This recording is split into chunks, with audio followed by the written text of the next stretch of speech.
Hey guys, this is Aryan Lakheda. Welcome to my channel Super Brains. तो workers association, some workers formed association to help members in times of unemployment.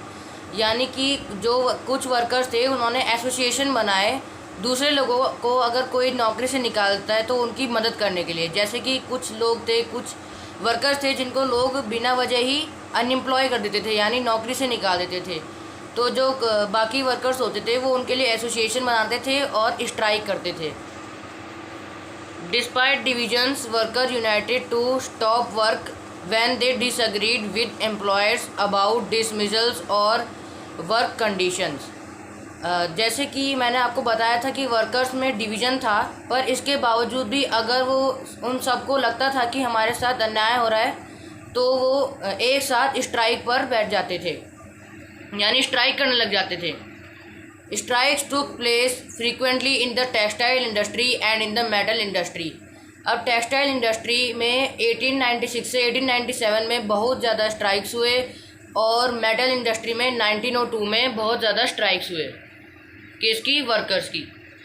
Russian pageants were different from European pageants.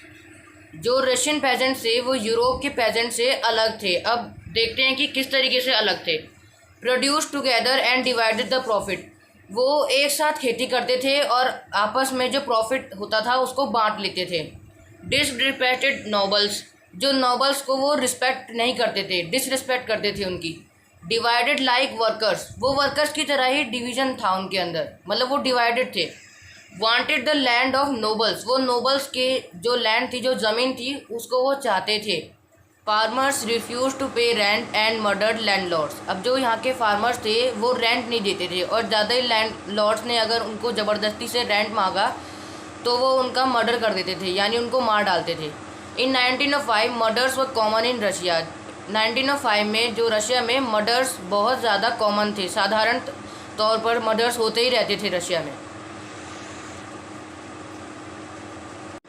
तो इससे आप ये देख सकते हैं कि जो रशिया के पेजेंट्स थे वो ज़्यादा सीधे साधे नहीं थे, वो बहुत क्लेवर थे। और जो यूरोप के पेजेंट्स थे उनको हम कह सकते हैं कि वो थोड़े साधारण से थे। तो socialism in Russia. All political parties were illegal in Russia before 1914। तो सारी पॉलिटिकल पार्टीज़ जो थी वो 1914 से पहले रशिया में इलीगल थी। इलीगल करार दे रखा था उनको कि इलीगल रहेंगी। In 1898, socialists founded the Russian Social Democratic Workers Party, who respected Marx ideas। 1898 में सोशलिस्ट ने एक Russian socialist democratic workers party बनाई जो कार्ल मार्क्स के आइडियाज़ पर चलती थी, यानी कार्ल मार्क्स की सोच को मानती थी। However, due to government policies, it had to work as an illegal party oblique organization। यानी कि गवर्नमेंट की पॉलिसीज़ के द्वारा, यानी गवर्नमेंट की पॉलिसीज़ की वजह से इस ऑर्गेनाइजेशन को इलीगल पार्टी की तरह काम करना पड़ा। अब देखते हैं वो कैसे।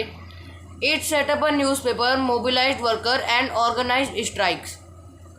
उसने एक अपना न्यूज़पेपर खोला और स्ट्राइक्स भी ऑर्गेनाइज करती थी ये। Russian socialist felt Russian peasant custom of dividing land periodically made them natural socialist. अब जैसे कि मैंने आपको बताया था कि जो फार्मर्स थे सारे के सारे एक ही जगह पर खेती करते थे और जो प्रॉफिट होता था वो आपस में बांट लेते थे, यानी कि मिलकर काम करते थे।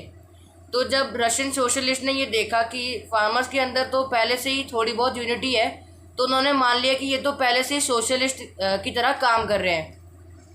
Socialist were active form the socialist revolutionary party 1900। अब सोशलिस्ट को जब पता चला पीजेंट्स के बारे में तो उन्होंने पेजेंट्स के लिए सोशलिस्ट रिवॉल्यूशनरी पार्टी 1900 में खोल दी। Party struggle for peasants rights and demanded that land belong to nobles be transfer to peasants.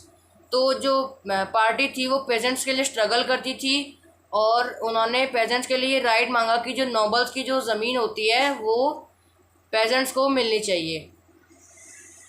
तो जो ये ऑर्गेनाइजेशन था, ये Russian social democratic workers party का जो ऑर्गेनाइजेशन था, ये इतना बड़ा ऑर्गेनाइजेशन था कि इससे आगे चलकर दो और पार्टीज बनी जिनका नाम था बोल्शेविक और मेंशेविक। तो उनके बारे में हम आगे पढ़ेंगे। अभी हम पढ़ते हैं व्लादिमीर लेनिन के बारे में। Pageants were not one United group. अब जैसे जो वर्कर्स थे, वर्कर्स में ज़्यादा यूनाइटेड, मतलब ज़्यादा यूनिटी थी उनके अंदर, पर पेजेंट्स के अंदर उतनी यूनिटी नहीं कह सकते हम कि उतनी यूनिटी उनके अंदर थी। Some were poor and others rich, some worked as labourers while others were capitalists who employed workers. जो उनमें से कुछ पुअर थे, मतलब कुछ गरीब थे, कुछ अमीर थे, कुछ जो लेबरर्स थे और कुछ कैपिटलिस्ट थे जो वर्कर्स को एम्प्लॉय करते थे। In a repressive society like tsarist, यहाँ पर लाइक आएगा, like tsarist Russia, the party should be discipline and should be controlled the number and quantity of its member. तो हमारे व्लादिमीर लेनिन जी का ये कहना था कि जो हमारी जो पार्टी बनेगी उसमें डिसिप्लिन लोग ही आएंगे और हम अपने जो लोग आएंगे हम उनको उनके डिसिप्लिन और मतलब हम उनके नंबर्स को कंट्रोल कर सकेंगे। मतलब अगर वो ज़्यादा डिसिप्लिन नहीं हुए तो हम उनको बाहर निकाल देंगे। बोल्शेविक्स, अब हम बोल्शेविक्स के बारे में पढ़ेंगे। बोल्शेविक्स का जो रशिया में मेजॉरिटी ग्रुप था, मतलब बोल्शेविक्स की ज़्यादा मेजॉरिटी थी और बोल्शेविक्स के जो लीडर थे वो थे Lenin. Committed Marxists waiting for revolution, ये रिवॉल्यूशन के लिए वेट कर रहे थे।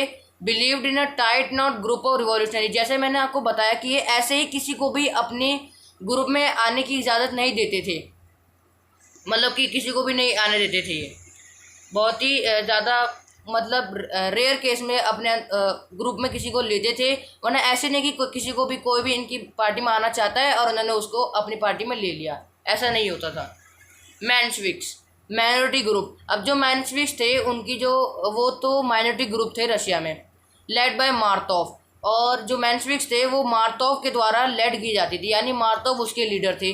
मेंशेविक्स ऐसा ग्रुप था जिनको कि रिवॉल्यूशन नहीं, उनको ऐसा लगता था कि हम यहाँ पर इलेक्शन लाएंगे, रशिया में हम इलेक्शन करेंगे। और उनको क्या लगता था कि मतलब वो जैसे बोल्शेविक तो जो थे, बोल्शेविक तो ऐसा करते थे कि किसी को भी अपनी पार्टी में सीधी तरीके से नहीं आने देते थे, यानी कोई भी आ जाए पार्टी में। पर जो मेंशेविक थे वो किसी को भी, जैसे किसी ने बोला कि हाँ भाई मुझे तुम्हारी पार्टी में आना है, तो वो किसी को भी अपनी पार्टी में आने की इजाज़त दे देते थे, पर बोल्शेविक नहीं देते थे। तो ये मेंशेविक और बोल्शेविक के बीच में थोड़ा बहुत अंतर है, तो आप इसको भी याद कर लीजिएगा। तो आज के लिए इतना ही, अब हम अगले एपिसोड में इसके आगे से पढ़ेंगे। तो thanks for watching my video, please like share and subscribe.